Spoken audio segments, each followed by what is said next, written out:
Hello friends, स्वागत है आपका अगस्त्य क्लासेस में। मैं शालू रानी। आज हम ये नया टॉपिक है कैस्ट्रेशन, इसको पढ़ेंगे। ये किसी की डिमांड पे बनाया गया है, एक अर्चना यादव करके कोई है, उसकी डिमांड पे आज की क्लास है। तो इसको देखते हैं। आज हमने जो मेल का रिप्रोडक्टिव सिस्टम पढ़ा था उसका ही ये पार्ट है एक। जैसे मेल का रिप्रोडक्टिव सिस्टम है, मैंने पिक्चर आपको समझाई थी। इसमें टेस्टिस होती है, इसके ऊपर एक एपिडिडिम्स की लेयर होती है और ये वेस डिफरेंस में से यहाँ से जाती है। प्रोस्टेट ग्लैंड होती है यहाँ, और ये पेनिस से स्पर्म और टॉयलेट बाहर निकलता है। ये टेस्टिस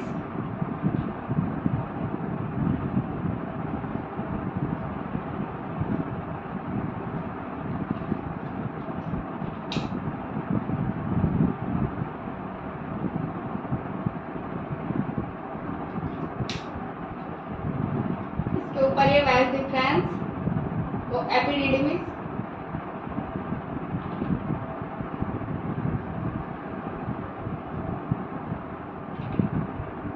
ये एपिडिडिमिस की लेयर होती है। यहाँ पे वेस डिफरेंस होती है।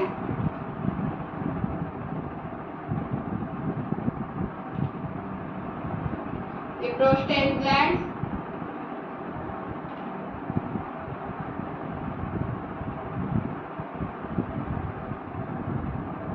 ये प्रोस्टेट ग्लैंड, और यहाँ पे ये पेनिस।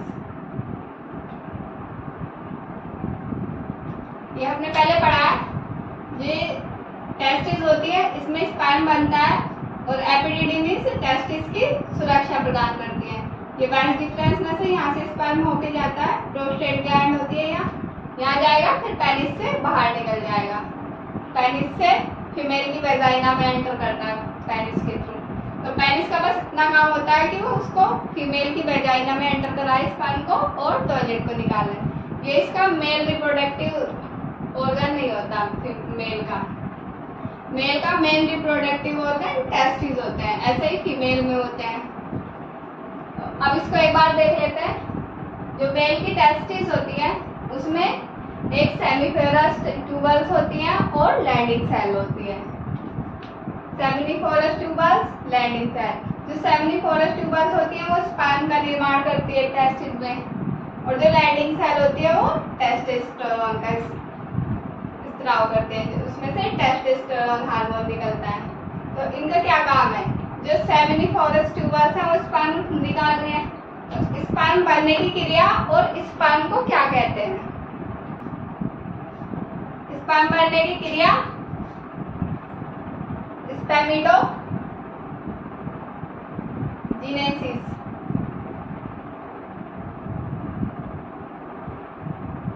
जो स्पर्म बनता है टेस्टिस में, वो स्पर्म बनने की क्रिया स्पर्मेटोजेनेसिस कहलाती है, और जो स्पर्म होता है उसको स्पर्मेटोजोआ बोलते हैं। स्पर्मेटोजोआ।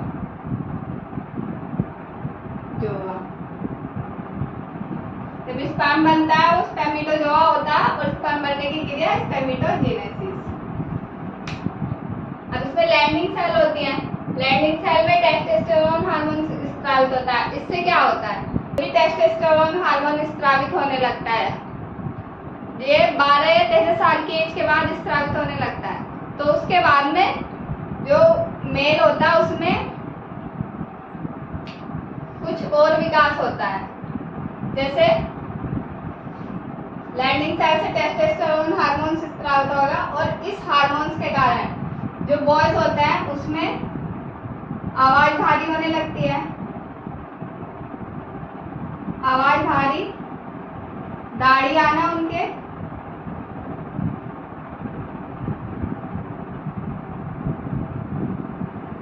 आवाज भारी होने लगेगी, दाढ़ी आने लगेगी, और जो अंडर आर्म्स होते हैं उनमें बाल आने लगते हैं।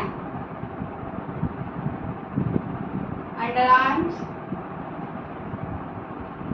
आर्म्स में बाल आने लगते हैं, और जो रिप्रोडक्टिव ऑर्गन होते हैं इनका और विकास होने लगता है।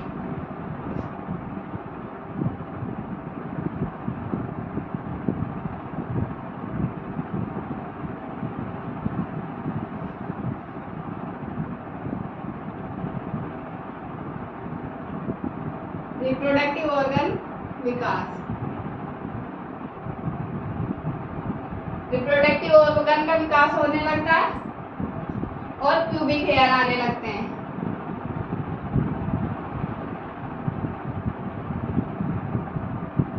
Pubic hair growth, pubic hair की ग्रोथ होने लग जाती है। तो ये सब टेस्टोस्टेरोन हार्मोन की वजह से होता है। लेडिंग सेल से टेस्टोस्टेरोन हार्मोन स्त्रावित होगा, उससे जो बॉयज होते हैं उनमें आवाज भारी होने लगेगी, दाढ़ी आने लगेगी, अंडाशय में बाल आने लगेंगे और रिप्रोडक्टिव ऑर्गन का विकास होएगा। मतलब ये और ज्यादा बढ़ने लगते हैं, थोड़ा बड़े हो जाते हैं और प्यूबिक हेयर ग्रोथ होएगी, प्यूबिक हेयर आएंगे। अब ये तो हमने पढ़ लिया। आज हमें पढ़ना है वैस्कोटोम, ये कैस्ट्रेशन पढ़ना है। तो ये सब तो हमने पिछली क्लास में सब पढ़ रखा है। बस ये इसमें स्पर्मेटोजोआ, स्पर्मेटोजेनेसिस, ये आज नया पढ़ा है।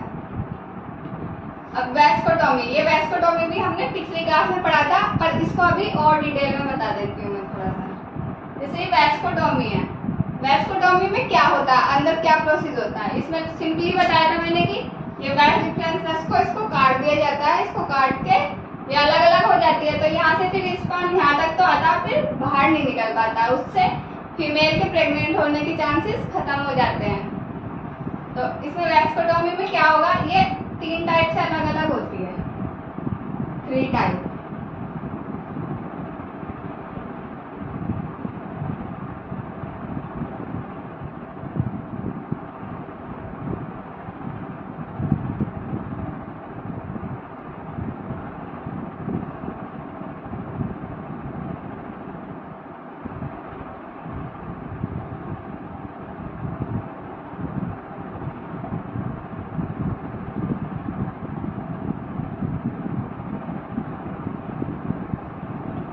ये 3 टाइप से होते हैं। इसको देख लेते हैं कैसे कैसे होती है वैस्कोटोमी, क्योंकि वैस डिफरेंस को काट रहे हैं इसलिए इसको वैस्कोटोमी बोल रहे हैं।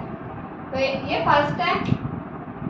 फर्स्ट में ये वैस नस है, ये जो इसको काट के और इनका जो ये मुंह होता है आगे से, इसको जला दिया जाता है, जिससे ये बंद हो जाता है इनके मुंह। आगे से फिर स्पर्म पास नहीं हो पाते इनमें, तो मुंह को जला देंगे। इसमें मुंह जलाने से बंद हो जाएंगे और आगे स्पर्म पास नहीं होंगे। दूसरा ये है कि ये वैस नस है, इसको बीच में से उठा के ऐसे ऊपर खींच लिया हमने और फिर इसमें ऊपर खींच के नीचे की तरफ रिंग लगा दी। जैसे ये एक धागा है, इसको नस मान लेते हैं, एक धागा है। जब हम इसको ऊपर खींचेंगे तो ये ऐसे हो जाएगा, ऐसे हो जाएगा। फिर यहाँ पे इसमें एक रिंग डाल देंगे जिससे यहाँ से बंद हो जाएगी, तो उससे भी स्पर्म पास नहीं होगा। तो दूसरी कंडीशन में यही होता है, इसको यहाँ से उठा के यहाँ पे एक रिंग डाल दी जाती है जिससे ये बंद हो जाती है। तो यहाँ से फिर स्पर्म पास नहीं होगा, तो वही है, फिर फीमेल के प्रेग्नेंट होने के चांसेस खत्म हो जाते हैं। और थर्ड, इसमें रिंग डाल देते हैं, रिंग डाल। थर्ड में ये है कि ये वैस डिफरेंस को काटेंगे, फिर इन दोनों में अलग अलग रिंग डाल देंगे। इसमें भी यहाँ पे रिंग डाल देंगे, इसमें भी रिंग डाल देंगे। इससे ही यहाँ से बंद हो जाएगी, ये भी इधर से बंद हो जाएगी, तो स्पर्म पास होने के चांसेस खत्म हो जाएंगे। तो इसमें काट के रिंग डालते हैं, काट के रिंग डालना। जब इन दोनों में काट के रिंग डाल देंगे तो यहाँ से भी स्पर्म पास होने के चांसेस खत्म हो जाएंगे। तो ये तीनों वैस्कोटोमी के टाइप हैं। 3 टाइप से होती है वैस्कोटोमी। एक इधर काट के इसको जला देते हैं, दूसरा ऊपर उठा के इसमें रिंग डाल देंगे, ये बंद हो जाएगा। और तीसरा, इनको काट के बाद में रिंग डाल देंगे। पर इसमें ये रिंग जो है, इनके खुलने के चांसेस बने रहते हैं, इसलिए ये सेफ प्रोसेस नहीं होता जाता है। कई बार सुना होगा कि ऑपरेशन फेल हो जाता है, कि ऑपरेशन कराने के बाद भी लेडीज प्रेग्नेंट हो रही है, तो इसकी वजह से ही होती है कि फीमेल के जो ये रिंग होती है ये खुल जाती है और स्पर्म पास होने लग जाता है, तो इसके ऑपरेशन फेल हो जाता है। इससे ऑपरेशन फेल मतलब रिंग खुलना। रिंग खुलने से स्पर्म पास होने लगेगा और स्पर्म पास होगा तो फीमेल के प्रेग्नेंट होने के चांस बढ़ जाएंगे। तो ये ऑपरेशन फेल इसकी वजह से ही होता है। और जो ये वैस्कोटोमी है ये रिवर्सेबल प्रोसेस है, मतलब अगर किसी के बच्चे हो गए, जितने उन्हें करने थे उनके उतने बच्चे हो गए, फिर उन्होंने ये ऑपरेशन करा लिया, ये सर्जरी करा ली वैस्कोटोमी वाली, उसके बाद उनके घर में कोई दुर्घटना हो जाए, उनके बच्चे की डेथ हो जाए, कुछ हो जाए और वो दोबारा से बच्चा करना चाहे तो ये ऑपरेशन खुल जाएगा। इसको दोबारा से जैसे ये रिंग हट जाएंगी यहाँ से, इसको जोड़ देंगे, इसको भी जोड़ देंगे, तो ये एक रिवर्सेबल प्रोसेस होता है, रिवर्सेबल।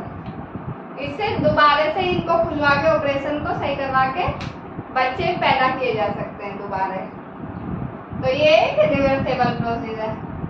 अब यहाँ तक समझ में आ गया। इसके बाद है कास्ट्रेशन के बारे में पढ़ेंगे। ये तो सब पूरा पिछला ही था, इसको मैंने और थोड़ा डिटेल में पढ़ाया है, एक बार फिर देख लो चाहे तो। ये टेस्टिस के ऊपर एपिडिडिमिस और ये वाल्व डिफरेंसेस, ये प्रोस्टेट ग्लैंड और ये पेनिस। यहाँ पे जो टेस्टिस होती है इसमें सेमिनोफोरस ट्यूबल्स होती है, इसमें स्पर्म बनता है और लेडिंग सेल में टेस्टोस्टेरोन हार्मोन्स बनता है। सेमिनोफोरस ट्यूबल्स में स्पर्म बनने की क्रिया जो होती है स्पर्मेटोजेनेसिस कहलाती है और जो स्पर्म बनते हैं स्पर्मेटोजोआ कहलाते हैं। लेडिंग सेल में जो टेस्टोस्टेरोन हार्मोन स्रावित होता है उसकी वजह से जो प्राइमरी जेनेटिक ऑर्गन है वो तो पहले से ही है मेल में, फिर जब ये लैंडिंग सेल से टेस्टोस्टेरोन हार्मोन स्रावित होने लगेगा 12-13 वर्ष के एज के आसपास, तो उसमें कुछ सेकेंडरी लक्षण दिखाई देने लगेंगे, जैसे आवाज भारी होना, दाढ़ी आना, अंडाशय में बाल आना, रिप्रोडक्टिव ऑर्गन का विकास होना, जो रिप्रोडक्टिव ऑर्गन है वो और ज्यादा बड़े होने लगते हैं, प्यूबिक हेयर में ग्रोथ होना, प्यूबिक हेयर आने लग जाते हैं। अब ये वैस्कोटोमी 3 टाइप से होती है। एक में तो इसको काट के यहाँ से बीच में से वैसनस को जला दिया जाता है जिससे इनके मुंह बंद हो जाते हैं और स्पर्म पास नहीं होता। दूसरे में वैसनस है, इसको ऊपर उठा के इसमें छल्ला डाल दिया जाता है और ये बंद हो जाती है। और तीसरा, इसमें इन्हें काट के दोनों में अलग अलग छल्ला डाल दिया जाता है रिंग, जिससे अलग अलग बंद हो जाएंगी, तो इसमें भी फिर स्पर्म पास नहीं होएगा। तो ये वैस्कोटोमी के 3 टाइप थे।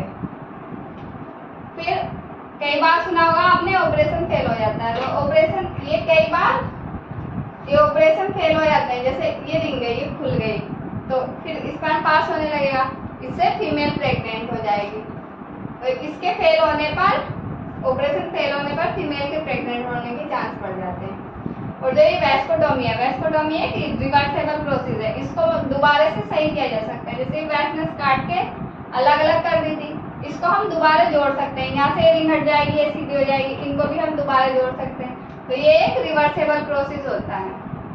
अब इसमें हम आगे देखते हैं। अभी तक जो हमने पढ़ा वो सब पीछे का था, बस उसको थोड़ा सा और मैंने फैला के बता दिया, उसमें और ज़्यादा एक्सप्लेनेशन कर दी। अब हम कास्ट्रेशन के बारे में पढ़ेंगे। ये कास्ट्रेशन होता क्या है? कास्ट्रेशन में क्या होता है, जैसे मेल में टेस्टिस होती हैं,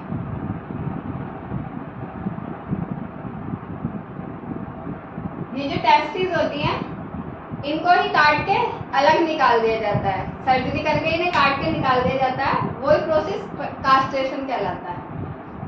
तो सर्जरी, टेस्टिस को निकालना, टेस्टिस को निकालना सर्जरी द्वारा कास्ट्रेशन होता है। ये टेस्टिस निकाल दी जाएंगी तो ये क्रिया कास्ट्रेशन की क्रिया कहलाती है। ये 2 टाइप से होती है, एक मेडिकल कास्ट्रेशन और एक सर्जिकल कास्ट्रेशन।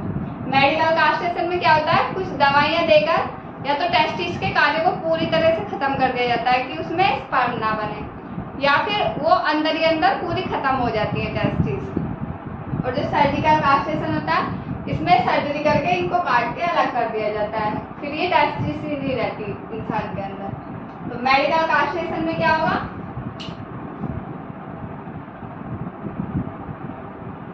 दवाई द्वारा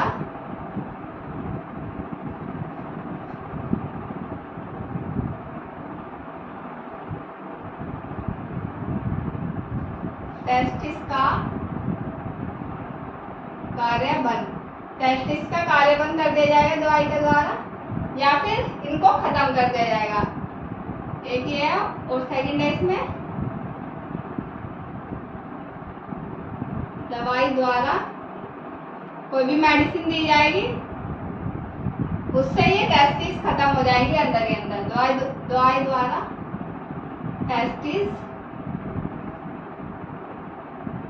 खत्म, ये टेस्टिस बिल्कुल ही अंदर खत्म हो जाएंगी। तो ये होता है मेडिकल कास्ट्रेशन। और सर्जिकल कास्ट्रेशन में सर्जरी द्वारा ये टेस्टिस काट के बाहर निकाल दी जाएंगी, फिर टेस्टिस ही नहीं रहेगी इंसान के अंदर, तो वो होता है सर्जिकल कास्ट्रेशन।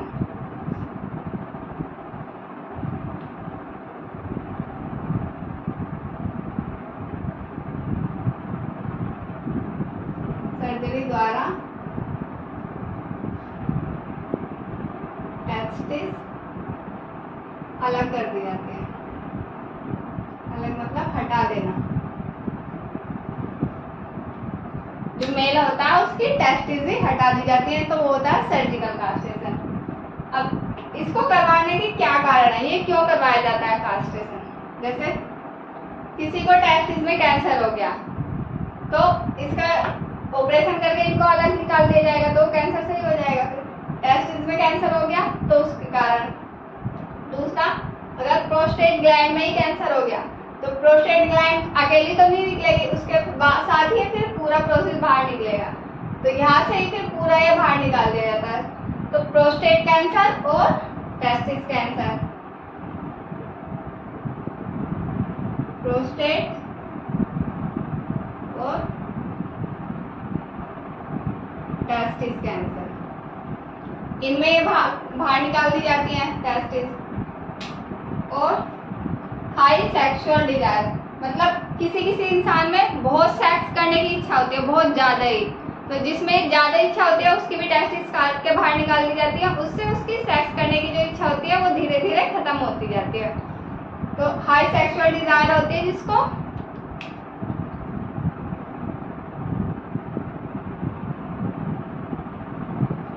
सेक्स करने की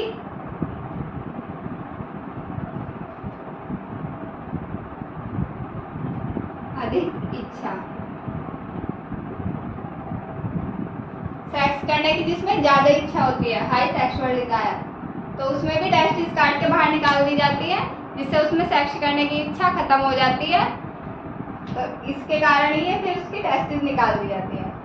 और इसको यूएसए में एक पनिशमेंट के थ्रू यूज किया जाता है। जैसे रेपिस्ट होते हैं, वो रेप करते हैं लड़कियों का, उन्हें परेशान करते हैं, या किसी भी लेडीज का किसी का भी कर सकते हैं रेप, तो उनको फिर पनिशमेंट के थ्रू उनकी टेस्टिस काट के निकाल दी जाती है, जिससे कि उनमें सेक्स करने की इच्छा खत्म हो जाती है। तो यूएसए में इसको पनिशमेंट के थ्रू यूज किया जाता है।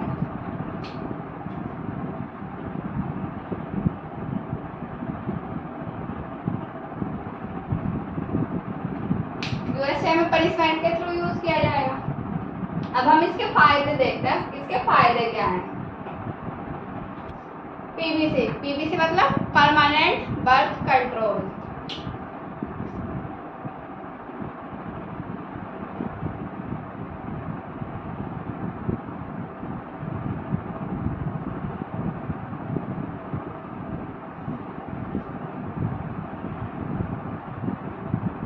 परमानेंट बर्थ कंट्रोल मतलब किसी की टेस्टिस निकाल दी तो उसके बाद कोई भी बच्चा होने के कोई चांस नहीं रहेंगे। जब टेस्टिस ही नहीं है तो स्पर्म ही नहीं बनेगा, स्पर्म नहीं बनेगा तो फिर बच्चा होने के कोई चांस नहीं रहेंगे।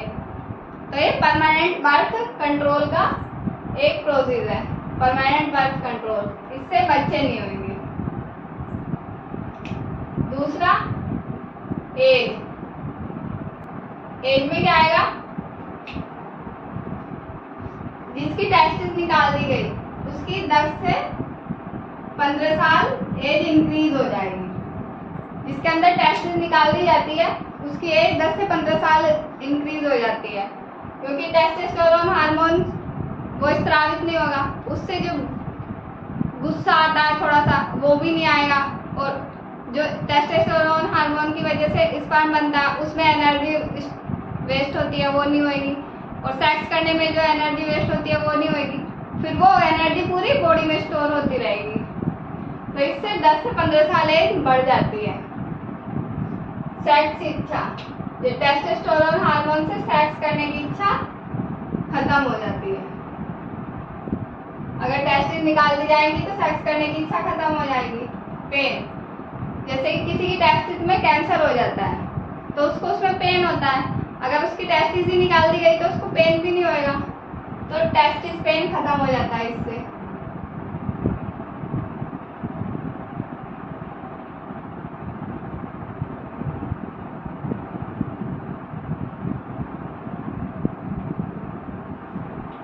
टेस्टिस पेन खत्म हो जाता है। कैंसर के पीछे बताया मैंने कि अगर टेस्टिस में कैंसर हो जाता है या प्रोस्टेट ग्लैंड में कैंसर हो जाता है तो वो भी खत्म हो जाएगा। इसका ऑपरेशन करके निकाल देंगे इनको, वो खत्म हो जाएगा। फिर टेस्टिस व प्रोस्टेट कैंसर खत्म। इससे कैंसर सही हो जाएगा, कैंसर नहीं रहेगा अगर ये दोनों निकाल दी जाएंगी। पोस्चर, जब मेल के अंदर टेस्टिस रहती है तो उसको थोड़ा बैठने में, वो किसी भी पोजीशन में नहीं बैठ सकता, थोड़ा संभल के बैठना पड़ता है। और अगर टेस्टिस ही नहीं रहेगी तो बैठने उठने में उसको इजीली हो जाएगा, वो किसी भी पोस्चर में बैठ सकता है। तो इससे एनी पोस्चर,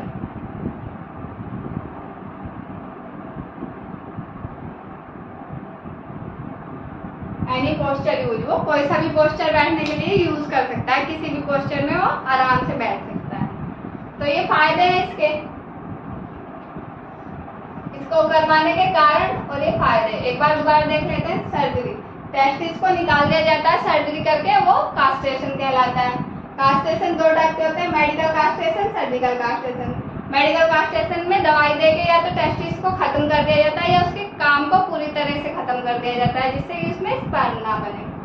सर्जिकल कास्ट्रेशन में टेस्टिस को काट के निकाल दिया जाता है, उससे भी कोई स्पर्म की कोई प्रॉब्लम ही नहीं होगी, टेस्टिस ही नहीं होगी तो स्पर्म कहाँ बनेगी। ये कारण क्यों करवाया जाता है? एक तो कैंसर हो जाता है, जैसे प्रोस्टेट ग्लैंड में कैंसर हो गया, टेस्टिस में कैंसर हो गया, तो उसको खत्म करने के लिए कराया जाता है। हाई सेक्सुअल डिजायर, किसी में सेक्स करने की बहुत ज्यादा इच्छा होती है तो उसमें करवा देते हैं जिससे कि उसकी सेक्स करने की इच्छा खत्म हो जाती है। इन यूएसए में इसको पनिशमेंट के थ्रू यूज करते हैं। जैसे रेपिस्ट होते हैं, वो किसी का भी रेप कर देते हैं, बार बार रेप करते रहेंगे तो वहाँ की जो गवर्नमेंट है उनको पनिशमेंट के थ्रू उसकी टेस्टिस कटवा के निकलवा देती है जिससे उनमें फिर सेक्स करने की इच्छा खत्म हो जाती है। अब इसके फायदे देखते हैं। परमानेंट बर्थ कंट्रोल, इससे बर्थ जो बच्चा पैदा करने की क्षमता है वो परमानेंट खत्म हो जाती है। इससे एज बढ़ जाती है 10 से 15 साल, क्योंकि एनर्जी ज़्यादा स्टोर होने लगती है, जो स्पर्म बनाने में और सेक्स करने में वेस्ट हो रही थी वो पूरी बॉडी में स्टोर होने लगती है। फिर सेक्स की इच्छा खत्म हो जाती है इसके हटने से।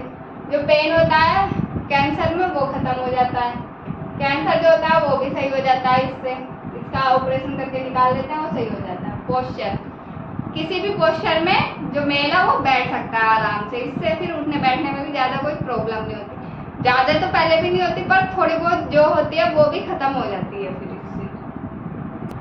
अब हम इसमें आगे देखते हैं और क्या है इसमें इसके नुकसान, इससे हमें क्या क्या नुकसान है अगर कास्ट्रेशन कराते हैं तो उसका क्या क्या नुकसान है।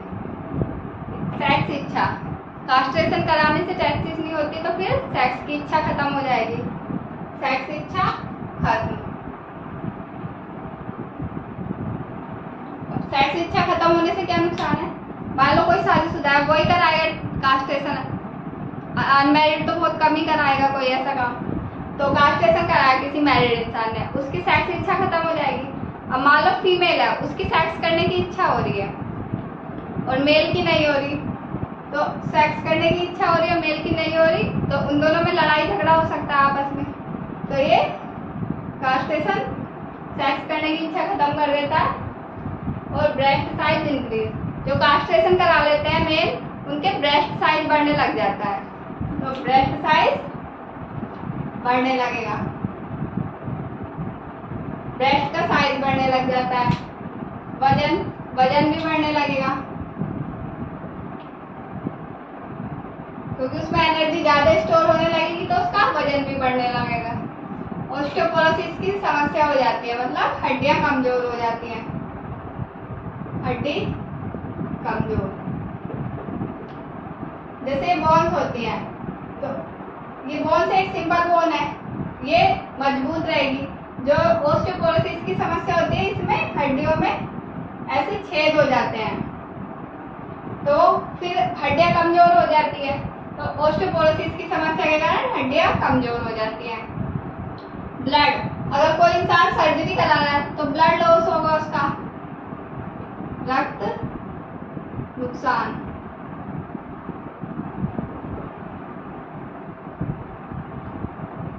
सर्जरी करा रहा है तो ब्लड तो निकलेगा ही थोड़ा बहुत, तो वो ब्लड का नुकसान होगा।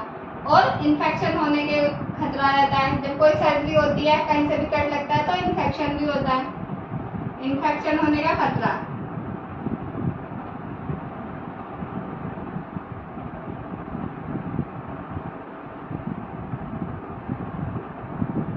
इन्फेक्शन का खतरा रहेगा।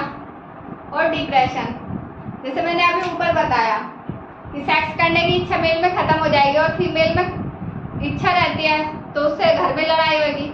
और जैसे वो बाहर भी जाता है, बाहर वाले लोग उसको उस बात के लिए चिढ़ाएंगे कि तुमने टेस्टिस निकलवा ली, ये क्या करा, तुम तो अब मर्द ही नहीं रहे, इस तरह से कह के उसको चिढ़ा भी सकते हैं। तो वो इंसान फिर डिप्रेशन में भी आ जाएगा।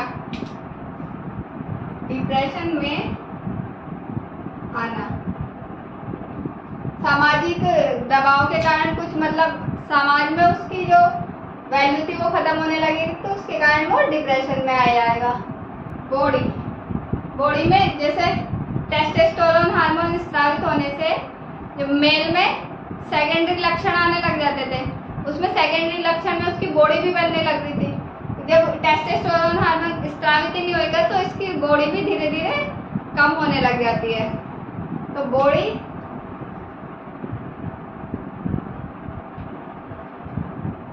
कम होने लगेगी। वॉइस पहले उसकी भारी थी वो पतली होने लग जाती है। मतलब इनमें कुछ कुछ लड़कियों वाले गुण आने लग जाते हैं। अगर टेस्टिस निकाल दी जाती है एक इंसान की, उसमें फिर टेस्टोस्टेरोन हार्मोन स्रावित नहीं हो रहा, जिसके कारण उसमें मेल के गुण आ रहे थे और वही निकल गया, तो उसमें फिर कुछ कुछ फीमेल के गुण आने लग जाते हैं। जैसे ब्रेस्ट का साइज बढ़ रहा था, बॉडी कम होने लग जाती है, वॉइस पतली होने लगेगी जैसे फीमेल की रहती है, तो इसमें कुछ कुछ फीमेल के गुण आने लग जाते हैं।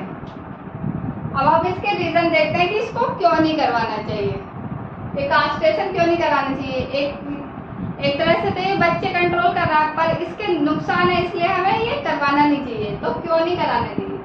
एक तो जो इंसान की प्रजाति है उसको इससे खतरा है। जैसे किसी इंसान ने ऑपरेशन करवा लिया, सर्जरी करा ली और उसके बच्चे के साथ कोई दुर्घटना हो जाती है, बच्चे नहीं रहते उसके, तो फिर दोबारा से बच्चे बनाने की क्षमता नहीं रहती उनमें, तो उससे उसकी प्रजाति को खतरा हो जाता है।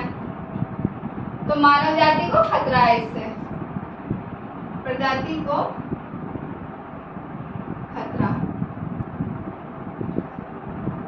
अब उस इंसान ने तो करवा लिया ऑपरेशन, सर्जरी करा ली, फिर जो दूसरे इंसान ने नहीं करा ली उसकी संतान उत्पत्ति होती है, तो उसकी फिर जो प्रजाति है वो आगे बढ़ती रहती है, तो उससे डाइवर्सिटी खत्म होती जाती है, तो डाइवर्सिटी खत्म होने लगती है। डाइवर्सिटी खत्म होने लगती है।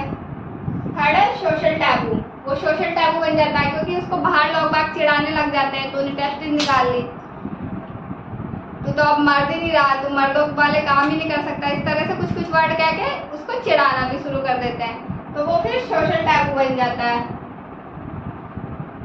सोशल टैबू का शिकार, उसके कारण फिर वो बाहर आना जाना भी कम कर देता है, उससे उसका फिर जो मेंटली डिस्टर्ब होने लग जाता है, कई बार इससे वो सुसाइड भी कर सकता है, कुछ और अपने आप को नुकसान पहुंचा सकता है। साइकोलॉजिकल ट्रॉमा में वो जैसे मन से अंदर से अपने आप से जो मनोवैज्ञानिक तौर पे अस्थिर होने लगेगा वो, जब उसको समाज में चिढ़ाने लगेंगे तो वो अपना मनोवैज्ञानिक कंट्रोल खोने लगता है।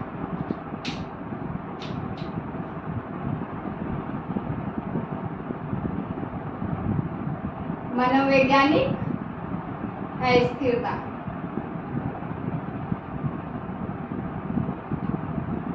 उसमें मनोवैज्ञानिक अस्थिरता आने लगती है, साइकोलॉजिकल ट्रॉमा होने लगता है। वो अंदर ही अंदर घुटने लगेगा, बाहर किसी से बोलेगा भी नहीं, बाहर भी नहीं जाएगा, तो वो बहुत ज्यादा डिप्रेशन में आ जाता है। उससे आत्मसम्मान, उससे उसके आत्मसम्मान को भी ठेस पहुंचती है। आत्मसम्मान को ठेस। पहचान, वो जब बाहर ही नहीं निकलेगा तो जो उसकी पहले पहचान थी वो धीरे धीरे कम होने लग जाती है, तो वो अपनी पहचान खो देता है। पहचान खो देना, वो अपनी पहचान खो देगा। और इसके कारण उसके परिवार में भी कई बार लड़ाई झगड़े होंगे। तो परिवार में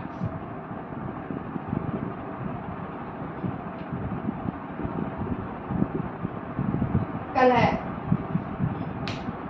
परिवार में भी लड़ाई झगड़े होंगे।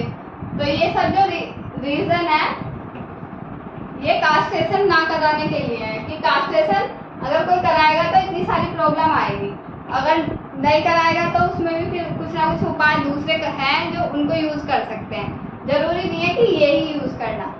तो इसके इतने सारे नुकसान है, इसी कारण इसको मना किया जाता है करने के लिए। एक तो प्रजाति खत्म होने का खतरा। जब प्रजाति ही खत्म हो जाएगी तो फिर क्या करेंगे? इससे धीरे धीरे जनसंख्या भी कम होने लगेगी। जनसंख्या खत्म होने लगेगी तो धीरे धीरे प्रजातियां ही खत्म हो जाएंगी। डाइवर्सिटी खत्म होती है। सोशल टैबू का शिकार होता है वो व्यक्ति जो करवाता है, और साइकोलॉजिकल ट्रॉमा में चला जाता है वो। उसका आत्मसम्मान को ठेस पहुंचती है, उसकी पहचान खत्म होने लगती है। जब वो इतना सब कुछ झेलता है तो वो कई बार सुसाइड करने के, अपने आप को नुकसान पहुंचाने के लिए भी कई कदम उठा लेता है। तो इंसान की सुरक्षा और प्रजाति को बचाने के लिए इसको ना करने की ही सलाह दी जाती है। परिवार में कलह, मेल और फीमेल में जो कास्ट्रेशन कराते हैं उसको क्या बोलते हैं? मेल में जो कास्ट्रेशन कराते हैं उसको ओटेक्टोमी बोलते हैं, और फीमेल में ऑर्फोरेक्टोमी बोलते हैं। अब इसका क्या खतरा है ये तो देख ही लिया हमने खतरा। सबसे ज्यादा जो मेन खतरा है इसको प्रजाति को समाप्त होने का खतरा है। जो मेन इसका जो समरी निकल के आएगी वो प्रजाति के समाप्त होने की, प्रजाति के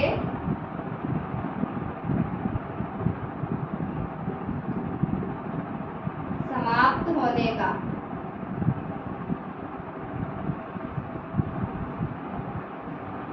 इसकी पूरे की समरी यही निकल के आएगी कि कास्ट्रेशन कराने से क्या नुकसान है। सबसे बड़ा यही नुकसान है कि इससे जो ह्यूमन की प्रजाति है वो खत्म हो सकती है। धीरे धीरे जनसंख्या कम होती जाएगी तो ह्यूमन की जनसंख्या कम होने से इसकी प्रजाति को खतरा होगा। तो इसलिए कास्ट्रेशन ना कराने की सलाह दी जाती है। और भी बहुत से इलाज हैं, आजकल बहुत सारी गोलियां चल रही हैं, उनको खा लो, या फिर वैस्कोटोमी वाला था वो करवा लो, ट्यूबैकोटोमी करा लो। तो बहुत सारे इलाज है, जरूरी नहीं है कास्ट्रेशन कराने। और भी बहुत से इलाज हैं। तो आज का टॉपिक ये कास्ट्रेशन यहीं पे कंप्लीट होता है। आज की क्लास अच्छी लगी हो तो शेयर करें, लाइक करें, कमेंट करें और चैनल को सब्सक्राइब करें। Thank you.